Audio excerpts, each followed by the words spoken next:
এক দু পয়সার ব্যাপার নয়, একেবারে 198 কোটি টাকার লেনদেন। হ্যাঁ, শেখ শাহজাহানের টাকা গিয়েছে তৃণমূলের তহবিলেও।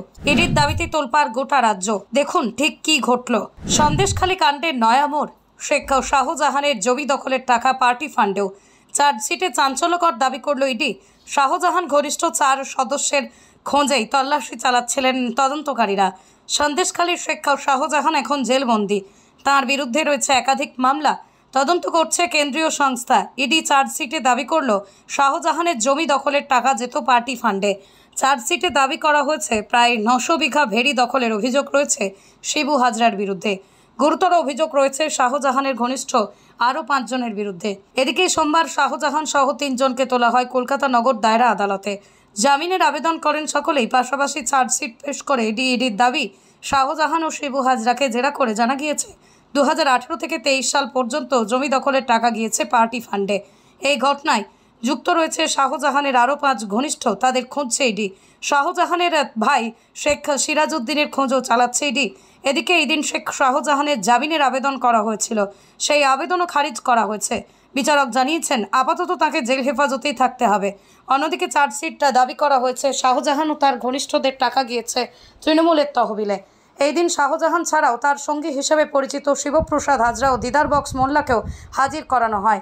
কি প্রতিক্রিয়া রাজনৈতিক মহলে?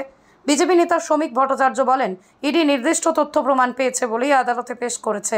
শাহজাহানকে যে নিরবিচ্ছিন্ন জমির প্রতিষ্ঠা করেছিল, তার চূড়ান্ত দখলদারি, চূড়ান্ত আধিপত্যবাদ যে ছিল বিস্তীর্ণ অঞ্চল জুড়ে পুলিশের সহযোগিতায়, সেটা তো শাসক দলের আশীর্বাদ ছাড়া হতে পারে না।